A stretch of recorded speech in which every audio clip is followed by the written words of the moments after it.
Египет – родина одной из древнейших, могущественных и долговечных цивилизаций в мире.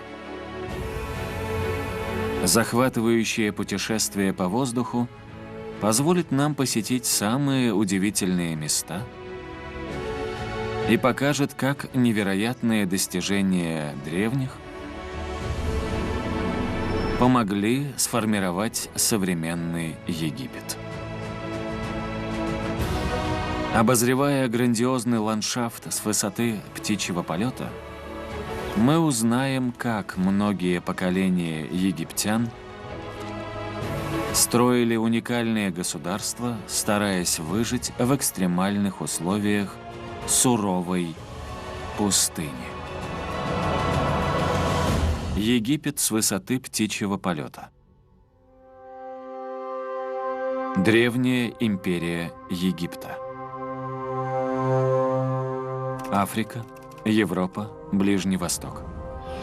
Площадь Египта – около 1 миллиона квадратных километров, а население почти 100 миллионов человек. Это самая большая и густонаселенная арабская страна. Во все времена жить здесь было непросто. 97% территории занимает суровая пустыня. Как же древние египтяне создали столь мощную цивилизацию? Взгляд с высоты птичьего полета подскажет ответ. Великая река Нил. Это самая протяженная в мире река длиной почти 7000 километров. Лишь с ее помощью египтяне смогли построить цивилизацию и создать уникальные памятники.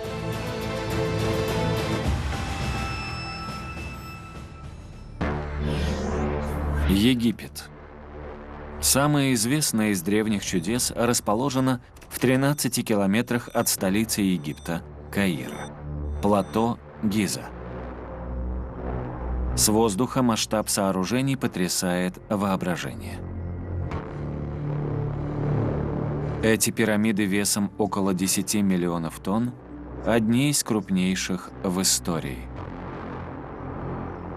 Самой большой и древней из них является Великая пирамида Гизы.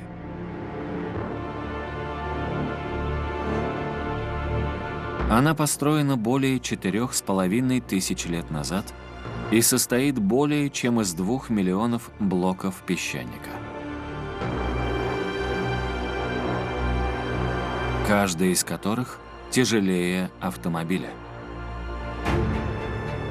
Пирамида служила гробницей для фараона Хеопса или Хуфу. Это единственное из 7 древних чудес света, сохранившееся до наших дней. 146-метровое сооружение оставалось самым высоким на протяжении 3500 лет.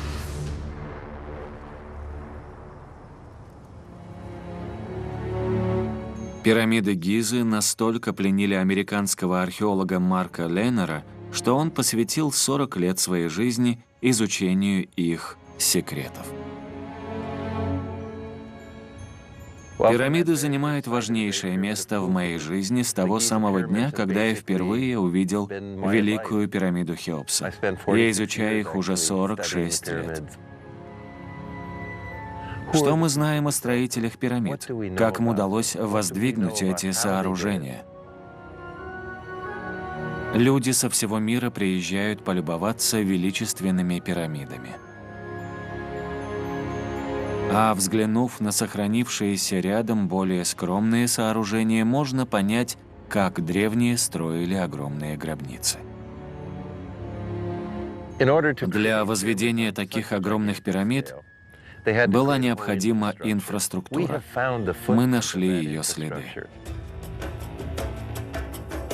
С высоты птичьего полета видно, что когда-то здесь размещалась целая армия рабочих. На площади в 13 гектаров мы обнаружили так называемый рабочий поселок. И здесь были пекарни, мастерские, жилые постройки, элеваторы. Это только часть большого города, который существовал вблизи плато. Марк считает, что здесь могли жить до 20 тысяч рабочих, которые только для одной Великой пирамиды добыли почти 6 миллионов тонн песчаника. Еще одну загадку задает вид с высоты на соседнюю пирамиду Хефрена или Хафры. Вершина пирамиды увенчана гладкими камнями, которые когда-то покрывали всю конструкцию. Это позволяет представить, как пирамиды выглядели изначально.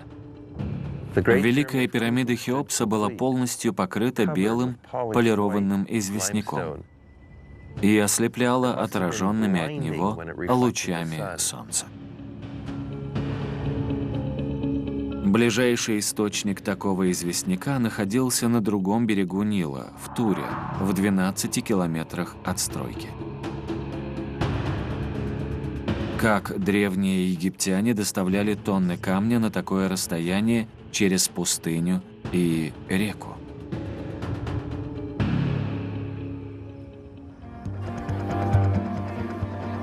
Марк считает, что ответ кроется в пологом склоне возле храма. Искусственный водоем. Это комплекс каналов, заполняющийся паводковыми водами. Его использовали для доставки камня на строительную площадку. Уровень воды в Ниле ежегодно поднимался на 7 метров. Есть доказательства того, что строители использовали это явление для доставки блоков максимально близко к объекту. Скрытая инфраструктура впечатляет чуть ли не больше, чем сами пирамиды.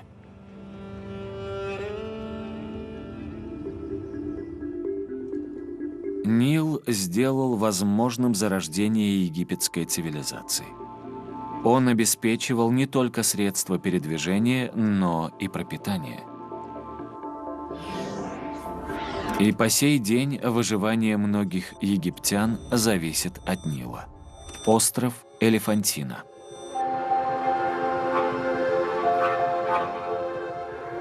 Раннее утро на острове Элефантина на юге Египта.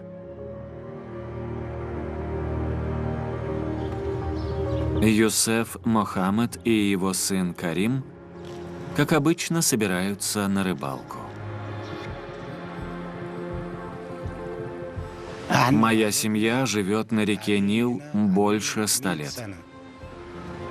Мой отец был рыбаком, и мой дед был рыбаком. Дед научил отца, а отец научил меня. Теперь уже я учу своего сына Карима ловить рыбу. Юсеф и Карим принадлежат к нубийскому народу. Они являются потомками первых поселенцев этой долины Нила, живших здесь более 7000 лет назад. Вся жизнь нубийцев всегда была сосредоточена вокруг реки.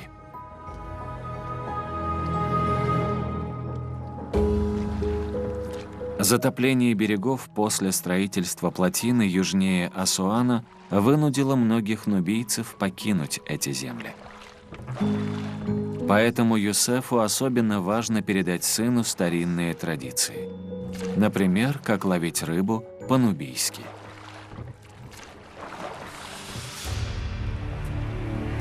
Юсеф знает, что самая крупная рыба водится на глубине с другой стороны реки.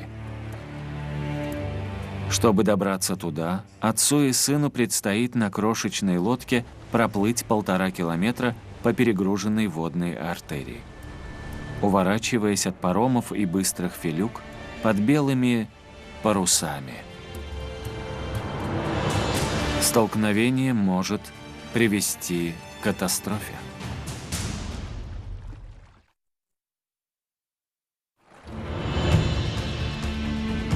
Нубийскому рыбаку Юсефу и его 6-летнему сыну Кариму нужно пересечь один из самых перегруженных участков Нила.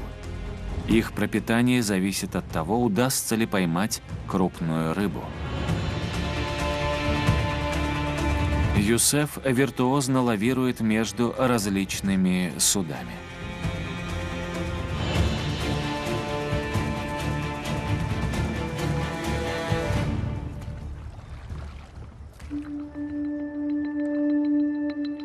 Они добрались.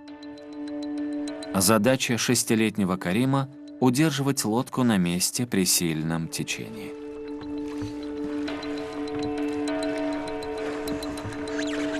Для лучшего улова мужчина использует древнюю технику.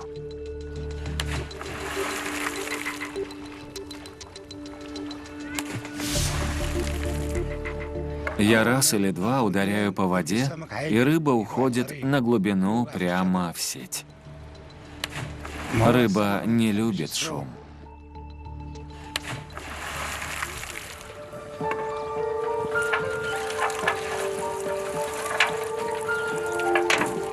Это тилапия. Основа рациона египтян со времен фараона. За час Юсеф и Карим наловили достаточно рыбы для ужина. Чтобы вернуться домой, им снова предстоит грести 1,5 километра по реке. Рыбу обваливают в муке и жарят по традиционному нубийскому рецепту. Нил очень важен для меня. Я здесь рыбачу. Благодаря реке я существую. Нил — это вся моя жизнь.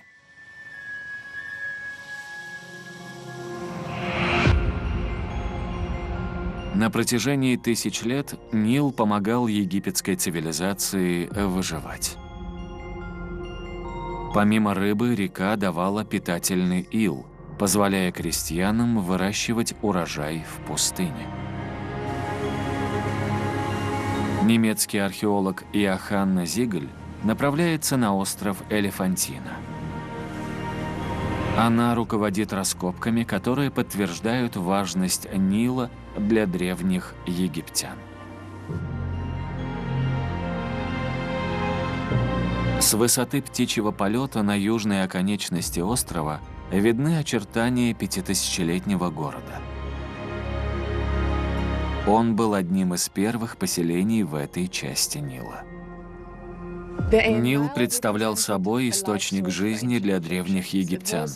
Река давала людям еду и воду, плодородную почву, торговые связи, абсолютно все. До появления плотин муссонные дожди, проходившие от Эфиопии до южной части Египта, вызывали ежегодные наводнения. По мере того, как Нил разливался, плодородный ил оседал в его пойме. Чем дальше добиралась вода, тем больше земель становилось плодородными.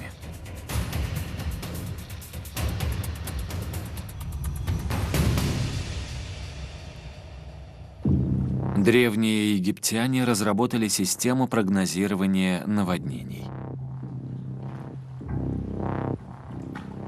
Они придумали приспособление, называемое Ниломер. На этих стенах высечены отметки, которые определяли высоту воды, тем самым предсказывая качество урожая. Остров Элефантина первым подвергался наводнению, поэтому древние египтяне полагали, что по уровню воды здесь можно составлять прогноз для всей реки.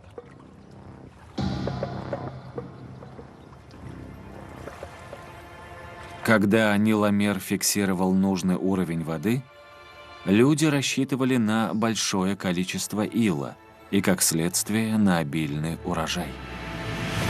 Спустя 1000 лет Нил по-прежнему остается источником жизненной силы Египта. Нил обеспечивает страну питьевой водой, энергией, плодородной почвой, поддерживая сельское хозяйство. Без него здесь не было бы жизни. Сегодня на 3% возделанных земель, орошаемых Нилом, проживает 96% населения.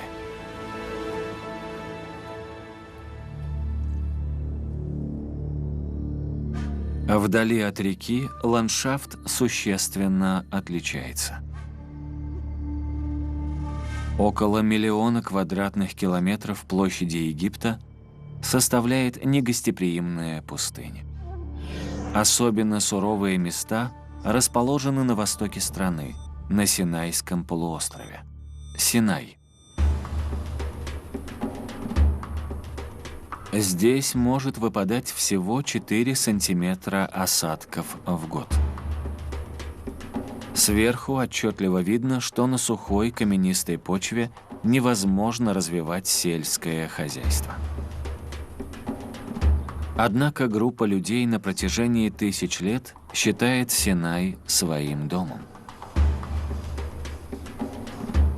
Хадра Эйт Муразит живет в этой отдаленной деревне всю жизнь.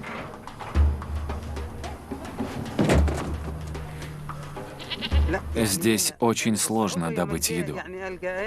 Не бывает дождей и почти нет растительности, чтобы кормить животных.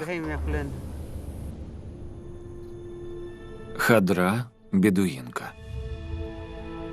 Большая часть этого древнего сообщества переселилась сюда с Аравийского полуострова почти 2000 лет назад.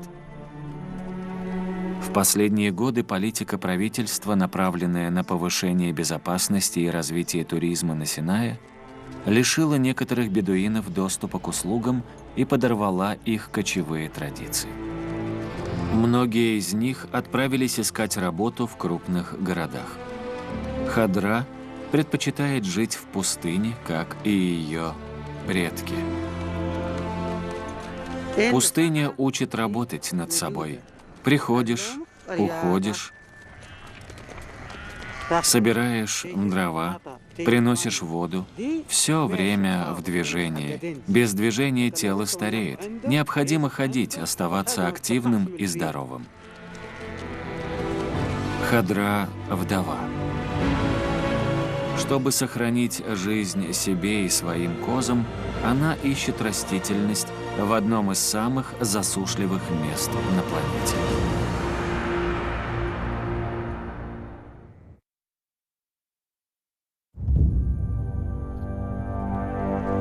На возвышенности Синайского полуострова в Египте бедуинская пастушка Хадра Эйт Муразит уводит своих коз вглубь пустыни в поисках травы. Чтобы выбрать путь, она полагается на знания, передаваемые бедуинскими кочевниками из поколения в поколение. С высоты видны следы водных потоков, змеящиеся по гористой местности. Хадра знает, что просочившаяся под поверхность дождевой воды достаточно для поддержания жизни растений. Тут есть где пастись. Мои козы довольны, и я счастлива. Пока козы пасутся, Хадра использует один из скудных даров пустыни. Это растение называют аджрам. Его нужно собрать, растереть и добавить воды. Получается ароматное мыло, с помощью которого можно помыть руки и выстирать одежду. Козы достаточно напаслись. Завтра Хадра снова отправится в путь на поиски пригодного пастбища. Так проходит каждый день. Я живу в пустыне с тех пор, как вышла замуж, и больше нигде не была. Здесь заключена вся моя жизнь. Бедуины приспособились жить в пустыне.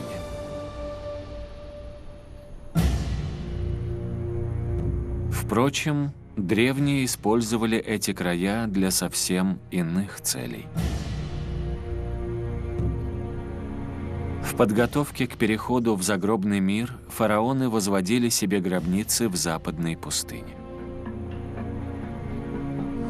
Усыпальницы вроде ступенчатой пирамиды фараона Джосера возрастом 4700 лет были полны бесценными сокровищами.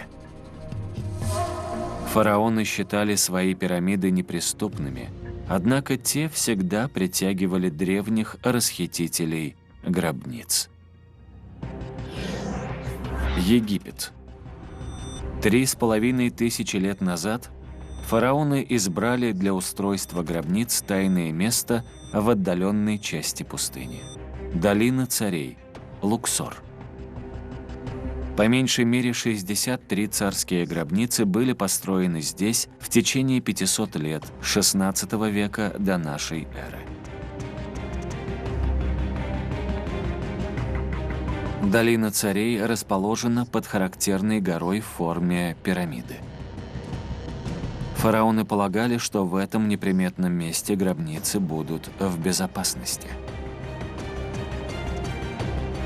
Изначально входы в них были замурованы и спрятаны под песком и камнями.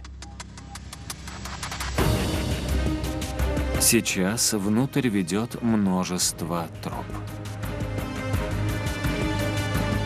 Лори Вонг отвечает за сохранность самой известной достопримечательности – гробницы Тутанхамона.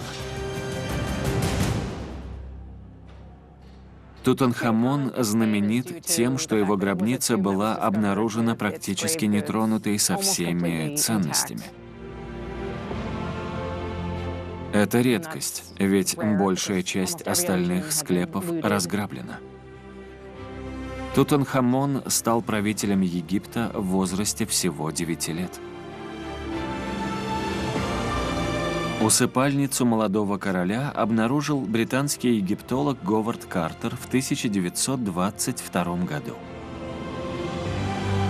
В гробнице были найдены сокровища, в том числе золотая посмертная маска Тутанхамона, его трон из золота и серебра, инкрустированный драгоценными камнями, а также более 5000 других бесценных артефактов. Ежегодно долину царей посещает 1,5 миллиона человек. Такой поток посетителей сказывается на гробнице. Люди приносят пыль на одежде, на обуви. Оседая на росписях, пыль буквально цементируется, и потом ее очень тяжело удалить. Для предотвращения запыления экспонатов команда Лори установила внутри гробницы систему вентиляции. Очищенный воздух обеспечит сохранность усыпальницы молодого короля для будущих поколений.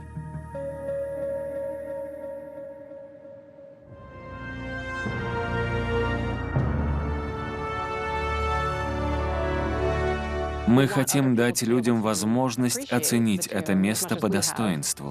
Работа в гробнице Тутанхамона – это удивительный опыт.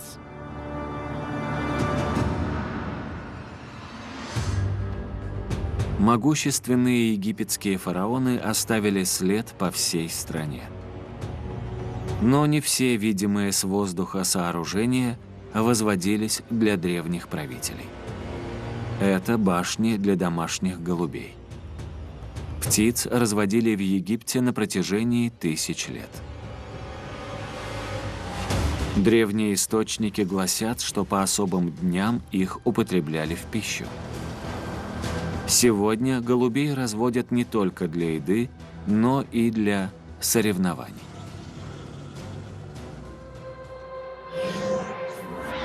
В каирском районе Эль-Гамалия десятки страстных заводчиков голубей соревнуются друг с другом. Район Эль-Гамалия, Каир. Эти хрупкие деревянные конструкции на крышах заметны с воздуха.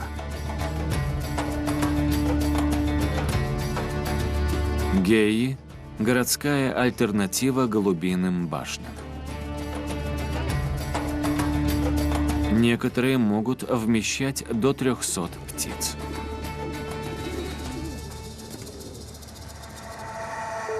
Хасан Мохаммед Хусейн называет себя голубиным царем Эль-Гамалии. Свою первую голубятню на крыше я построил 23 года назад. Это была скромная конструкция из соломы 3 на 3 метра. Долгое время я надстраивал ее, расширял и в конце концов получил ту, что имею сейчас. Хасан – один из 2 миллионов заводчиков голубей в Египте. На соревнованиях они одновременно выпускают из клеток лучших питомцев.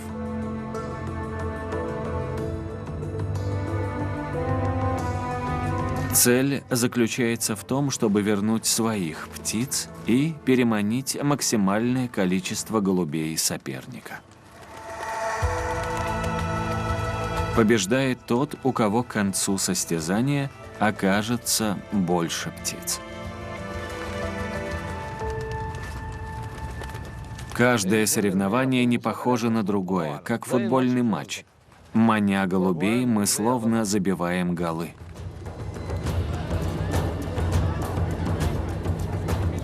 Хасан встречается с соперником в центре Старого Каира. Чтобы сохранить свой титул царя Эль-Гамалии, ему непременно нужно победить.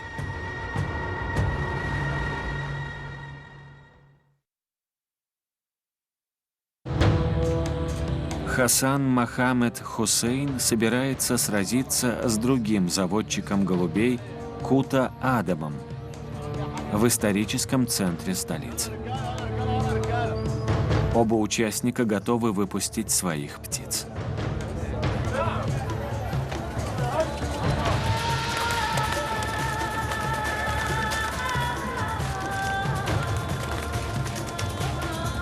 «40 голубей взмывают в небо над Каиром.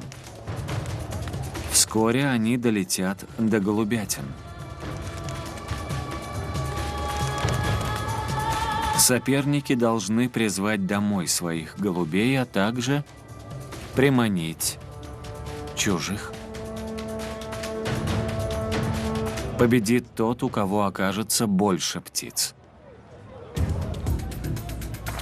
По возвращении в башню Хасан замечает голубей. Я буду подзывать их. Подниму флаг, а после всех пересчитаю. Хасан машет флагом и свистит, призывая птиц в голубятню.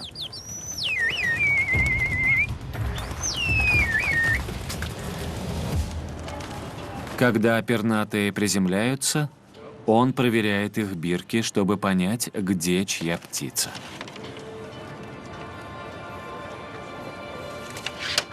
Все голуби Хасана вернулись домой.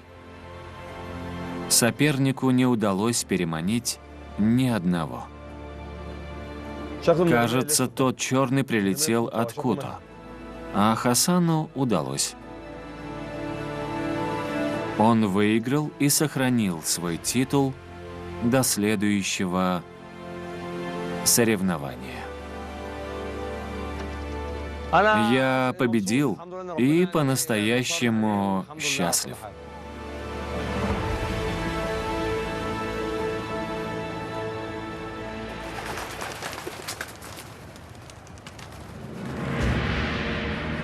Увлечение египтян голубями – это лишь часть большого наследия времен фараонов.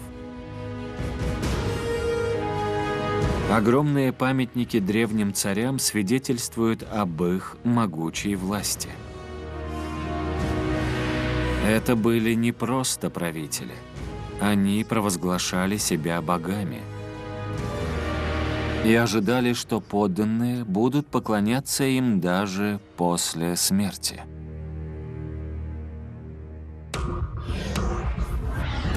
Лучшее подтверждение тому находится на западном берегу Нила, напротив Луксора. Поминальные храмы. Луксор. На протяжении 2000 лет в память о своем царствовании фараоны возводили здесь поминальные храмы, места вечного почитания. Их истинный размах можно оценить только с воздуха.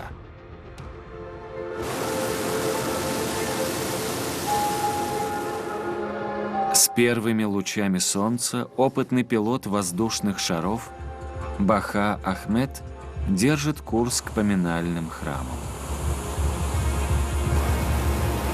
Баха летает на рассвете, когда воздух еще прохладный, а направление ветра наиболее предсказуемо. Храмы расположены у подножия гор, поэтому очень важно ориентироваться в направлениях местных ветров. Самая большая сложность для управления воздушными шарами вблизи гор – сдвиг ветра и турбулентность. Мы учитываем это и стараемся держаться подальше, чтобы исключить опасность для шара и пассажиров.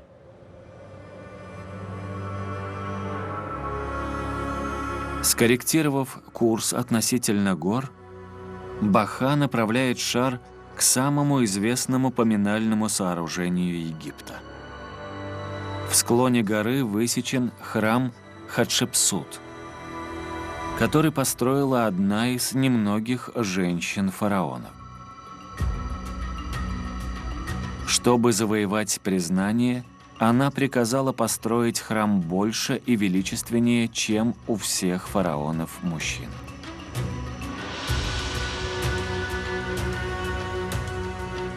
Это один из самых красивых видов с воздушного шара. Величие храма Хатшепсут невозможно описать. Он особенно хорош при взгляде с высоты. По мере прогревания воздуха Бахе приходится справляться с предательскими ветрами, чтобы посетить храм величайшего из правителей Египта.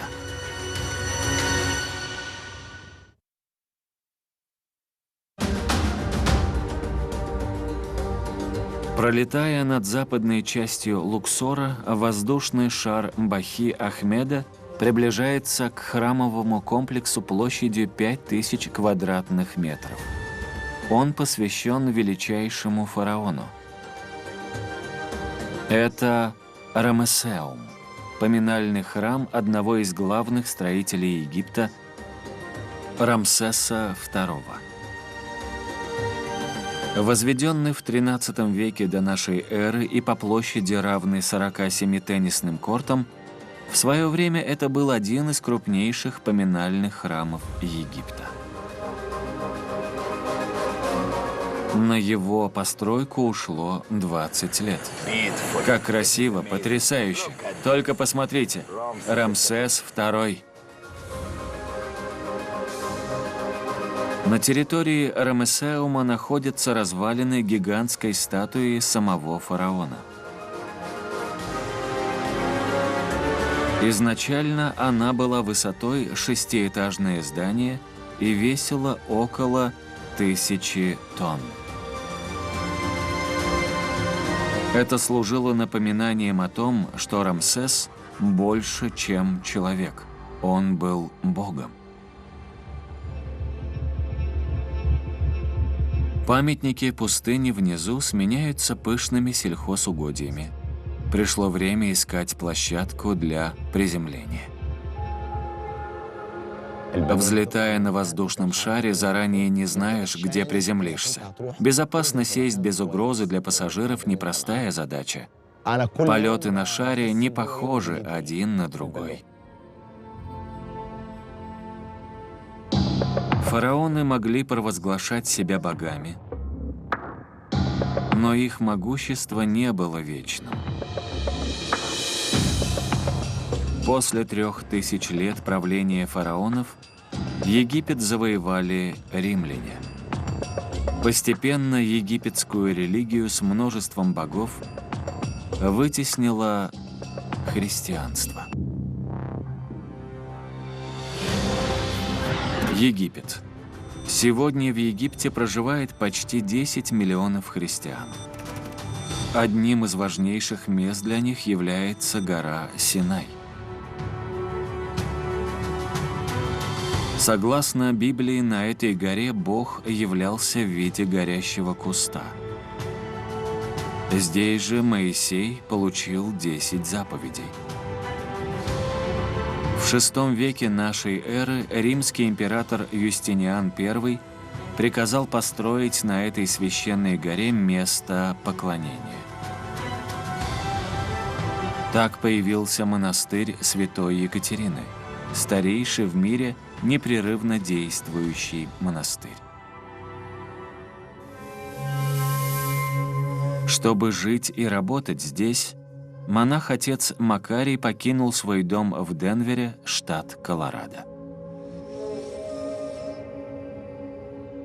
Сегодня в мире осталось очень мало мест, которые бы также отражали жизнь империи, создавшей этот монастырь.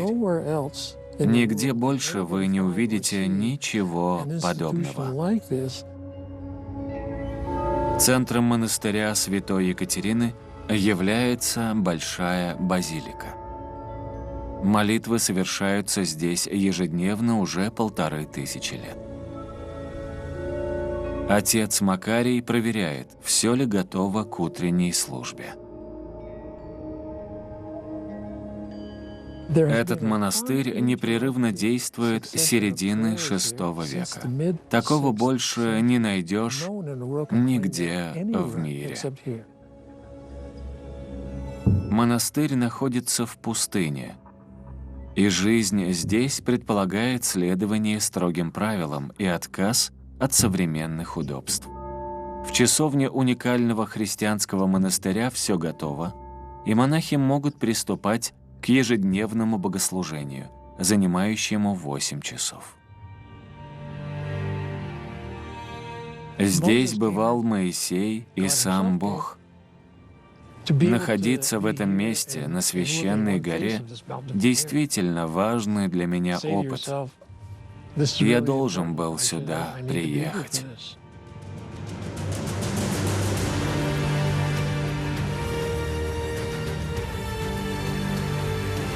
Благодаря сохранению тысячелетней истории, Египет стал той страной, которой он является сегодня.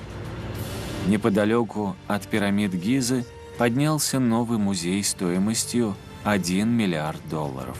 Теперь предстоит заполнить его величайшими сокровищами. Это значит, что придется перевозить бесценные артефакты через один из самых перенаселенных городов мира.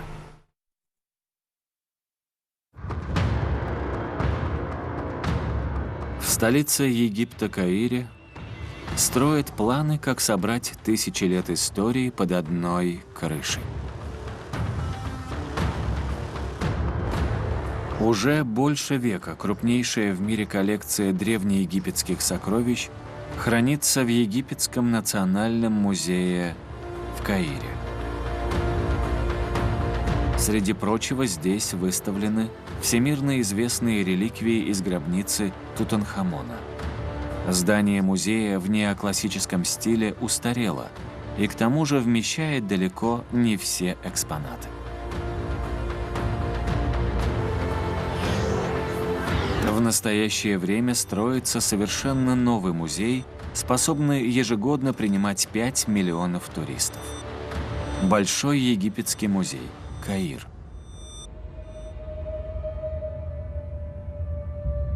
Здание колоссального масштаба.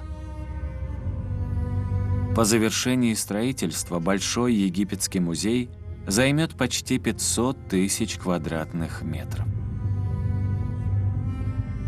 Это будет крупнейший музей в мире, посвященный одной цивилизации. Но прежде тысячам артефактов предстоит проделать путь в 18 километров к новому зданию музея на окраине Каира. Это будет непросто. Каир – один из самых перегруженных городов в мире. Здесь ежегодно регистрируют десятки тысяч дорожно-транспортных происшествий, а заторы обходятся стране в 50 миллиардов долларов. Сегодня в путь отправляются 3000-летняя статуя Рамсеса II и богини Анат. Рамсес известен как Великий, отчасти благодаря его масштабным строительным проектам. Эйса Азидан, ответственный за реставрацию и транспортировку ценностей, обеспечивает безопасность путешествия. Невозможно назначить цену этой статуи. Для египтян это цивилизация, культура, наследие и честь. Древнеегипетская цивилизация бесценна. Перед путешествием команда Эйсы тщательно заворачивает памятник в защитный материал.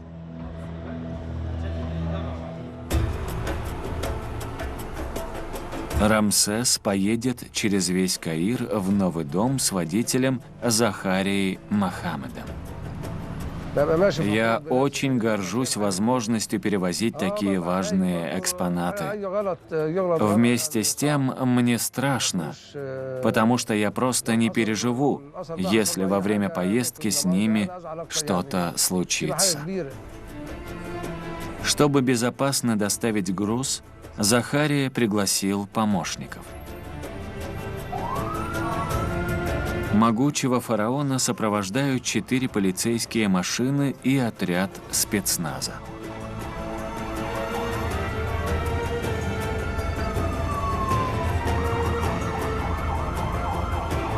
Чтобы статуя не упала, водитель старается ехать до самого музея с постоянной скоростью 20 км в час.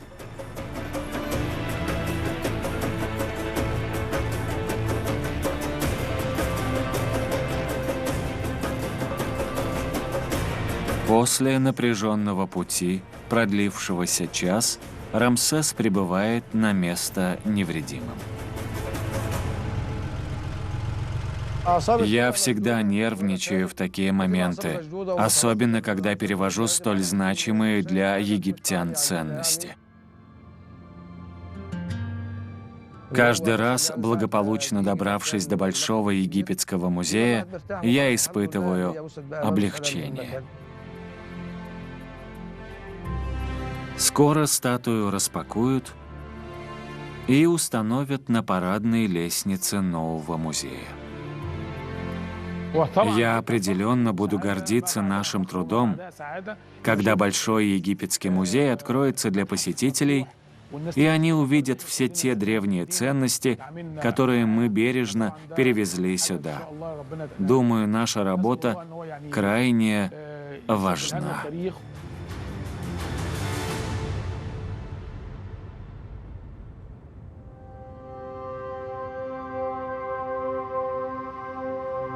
Обозревая Египет с высоты птичьего полета, мы видим страну, которая ценит свое уникальное прошлое.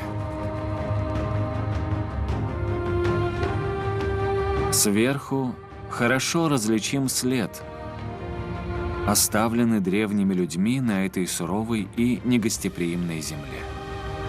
А для некоторых жизнь мало изменилась за тысячи лет. Древняя история страны фараонов продолжает сосуществовать бок о бок с современным миром. Программа озвучена на студии «Велес».